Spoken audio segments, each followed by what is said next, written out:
Hello, good afternoon. Thank you for joining myself, Jane Entwistle, and Emma Swinnerton. Hello. You'll probably know us guys as Entice as marketeers. We help businesses with their marketing, but over the last few years, we've really started to support businesses and help them with their internal comms as well, which is the purpose of today. Exactly. So Emma joined our business last year with a wealth of experience in engaging employees, and she is head of client experience at Endorphin, which is our branded service for internal comms. So today we're going to talk to you about really what we found works for businesses when they're looking to engage the team, and how we really feel that there's a lot of work to be done. I think there's lots of businesses that do fantastic things, great initiatives, but it's just really how you get that message through, how you better communicate it with your team so everyone feels it throughout the business. Yeah. Just going to open our slides, going to try to. Here we go. So how to do internal comms successfully in 2022. So as you know, the world has had a big shift. There's a lot of emphasis on happiness in the workplace, and we really feel that if you've got that happy team, then you can achieve great things.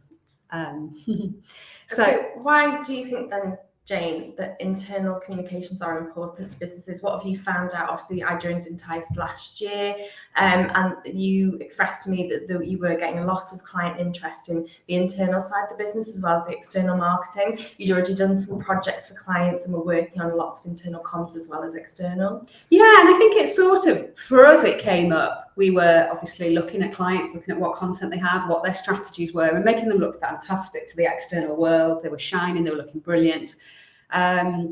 But then when we flipped that on its head and looked at how the communication was being targeted towards their team, it was very much came secondary. It wasn't shiny, it was no plan, a bit haphazard, certainly not the quality and the value that was being put externally. Okay, so hence the birth of Endorphin. Absolutely. Yes. And I think we noticed that actually speaking to clients, it was a reoccurring theme, really. Yeah. You know, we do become sort of consultants, therapists, everything in between to our clients, as you know. No, exactly. And from my experience coming to Entice, I came from the world of internal comms, employee engagement, even down to sort of employee benefits world, but all of those marrying together.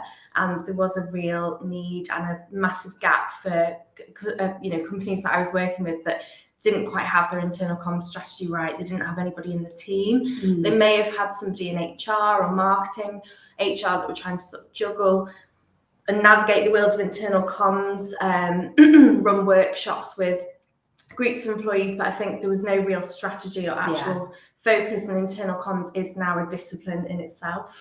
And that's very similar to the external marketing. I think you can have somebody internal who is the internal marketing manager or a small team, but having that accountability, that skill set that drives it, really pulls it together, and also just establishing that team really who takes the ownership for making sure that people feel part of the internal comms, what's happening. No, absolutely, because there is we'll move on to this later, but I think there is such a need to marry up your external marketing, your internal comms, because everything you do internally can become your external marketing, whether you like it or not. So start from the internal and then sort of work outwards, because your internal things that are happening, great things that are happening inside the business can become great pieces for external. Absolutely. So if we move to the next slide. So I think we've established why internal communications are important to businesses. Lots of people are finding, issues at the moment around there's still the war on talent, there's still issues with retention, recruitment costs are sky high at the moment, as we all know as well. So I think actually there are so many business cases for investing in a proper comprehensive internal comms strategy. I've got some stats here. So engaged employees, so 74% of employees feel they're missing out on important information at work, and I think we notice here even with a small team. Absolutely. It can be difficult. You can sort of think, right, that's communicated, everyone knows about that, but actually how has it been communicated? And I think sometimes even businesses are doing fantastic things, they've got great news to share, but if a member of the team isn't delivered that and they hear it through somebody else, it can almost become a negative. So it's just about trying to have the plan in place so everyone feels valued and understands their position within the business. Totally, and having messages delivered at the right time, having a plan around the year, it's so important to deliver the right message at the right time. Brand consistency as well. I think really even from the point of onboarding an employee and your internal looking the same as your external, it's so important. I mean, the average revenue increase attributed to presenting the brand consistently, both internally and externally, is actually 33%. So that's huge, really. Yeah, and I think that comes down to, I think with internal comms and with marketing, it tends to be put quite often in a box, and you think they're the marketing team, they're the HR team, they look after us internally, externally, but actually everybody in your business represents your brand, from how they answer the phone to how they describe your services. Exactly. So if they're not clear, there is going to absolutely be inconsistencies as to how your business is represented. Totally, and brand consistency down to how your internal messaging looks, the look and feel of it, the tone of voice, messaging. We work with lots of clients on that we go right down to the very basics and start, with the look and feel, the tone of voice, and how they want to communicate, and who wants to communicate those messages to the employees.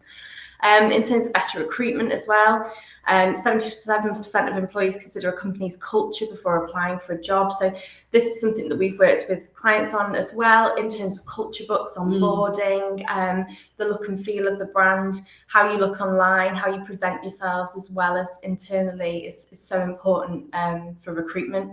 I think it's been a big shift, hasn't it, really, especially in recent years, rather than sort of leading your job ads with, you will work X amount of hours, you will do this, you will do that. It's like, what's the company about? Totally. What's my position going to be? What type of people I'm going to be working with?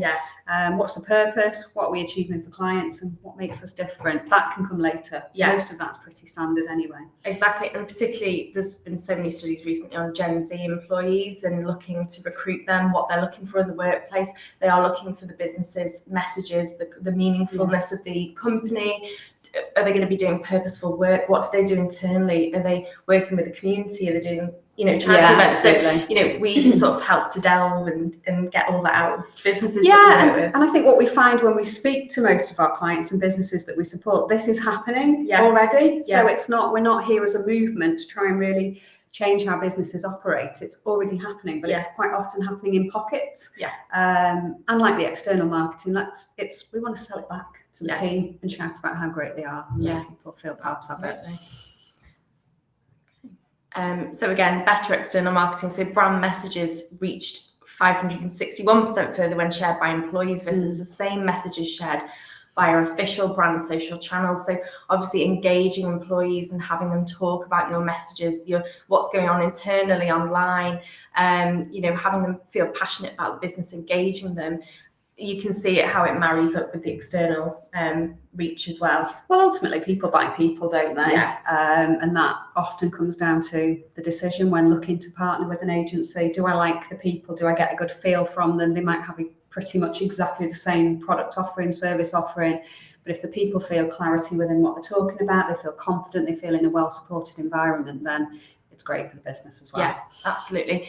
And we can't forget increased productivity, because disengaged employees cost the UK between 52 and 70 billion per year in lost productivity, whether that's sickness, long-term sickness, it can be any kind of lost productivity in terms of when they're actually how they're engaged within the daily role. A focus on internal comms and engaging all employees across the business massively drives productivity. And I think it's just having that positive reinforcement and trying to not wait until somebody is disengaged to think, right, what are we going to do now? How are we going to turn this around? It's about making sure that it's constantly looked at, the health, the happiness of the team. Yeah, definitely. So obviously we know, speaking with our existing clients and interested people who come to us interested in internal comms, that there are challenges to overcome. We're very realistic. We know what goes on in businesses. So sometimes there is the attitude of that's the way it's always been, so why would you change it?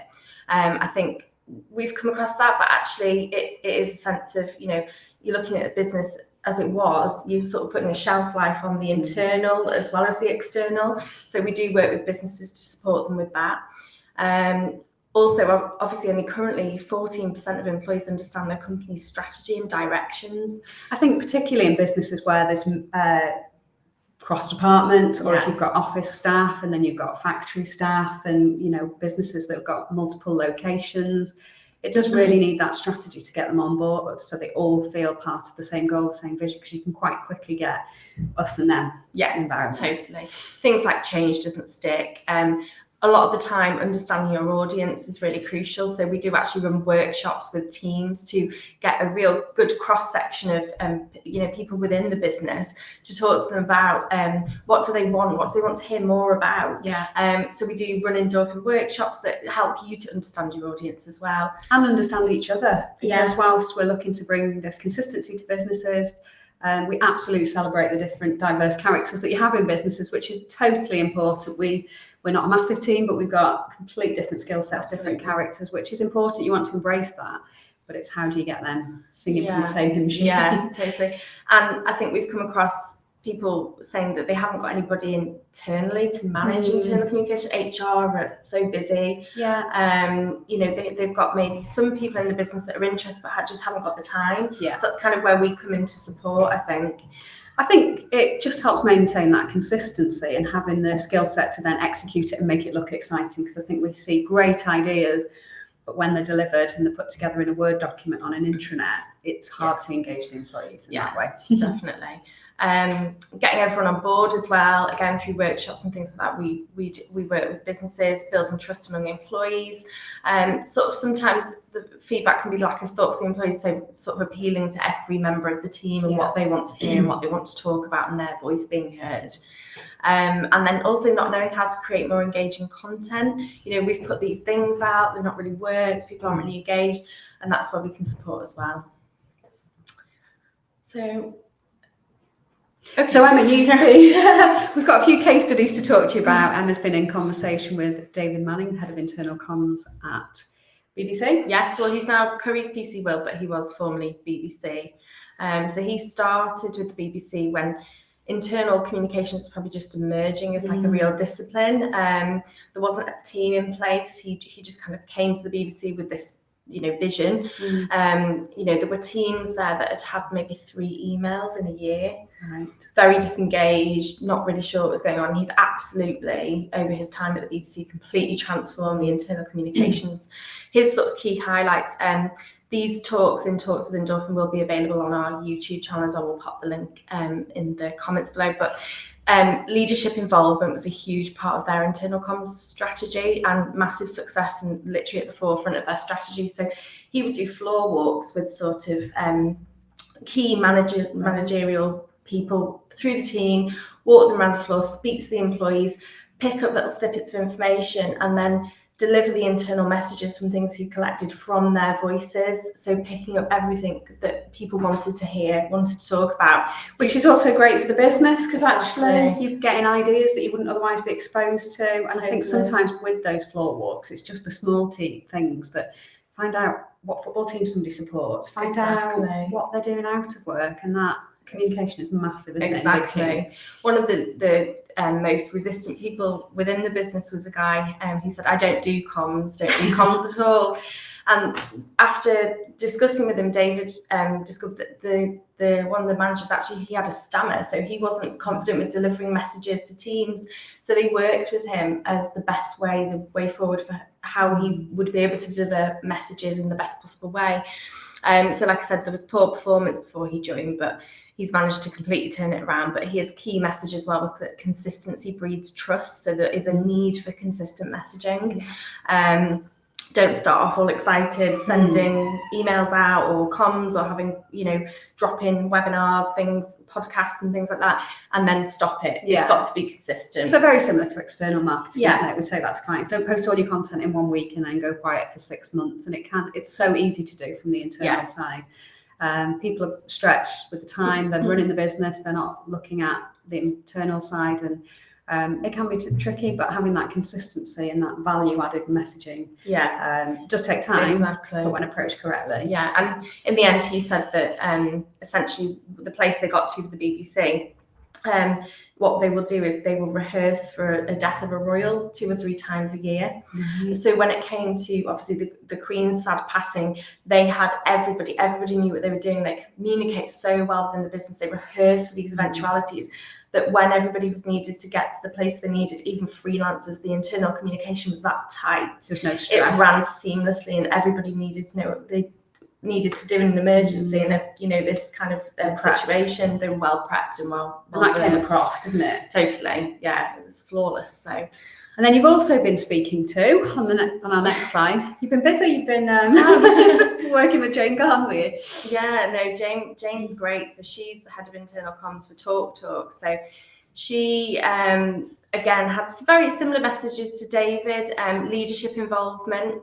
I think during the pandemic, dare we say it, the CEO was actually doing live streams from her bathroom. It was the only place that she could get away from the children. It had a lock on the door. She was working from home, but people were logging in. People were like, we want to see the leaders being real. We want to see what they have to say. So leadership visibility, she said, has massively changed their business. Also, I think the last few years has been an opportunity for them to really look at their values that nobody really knew. So they actually involved employees and asked them to share the stories related to the values that they brought in. They initiated a 3-month value education program as well. So they had 6 originally, but they actually decided to simplify it down to 3. Right. And re-educate employees and communicate with them about what those 3 were. And that's worked really successfully for them. They have values months and they work around that, share internal stories, right. Which again, she said, internal stories become amazing external marketing pieces for them. Well-being, employee well-being is always at the forefront of their strategy. She really stressed that. But she again said aligning both the internal and external marketing departments has been a huge success. Yeah. She just reiterated, you have to do it. They have to be aligned. They have to talk to each other. Absolutely. Because if obviously if your corporate comms and your internal comms aren't speaking, you can get really mixed messages. Yeah. If they don't collaborate, you're going to just deliver inconsistent messages. So. Yeah, so that was great. So a lot of consistencies coming out of it. Nothing that sort of you wouldn't expect, but it's having that plan in place to how you're going to deliver it, follow it through, make sure it works. Absolutely. So, well, that's been insightful. Yes, Thank you for sharing your case studies with us there. It's been really interesting. I think if you're joining us today, thank you again. You might be watching this as a owner of a business, or perhaps you're in a HR team, or you're in a marketing team and you're thinking a lot of the things we've mentioned really resonate with you. Yeah, absolutely. Where'd you start? What would you recommend?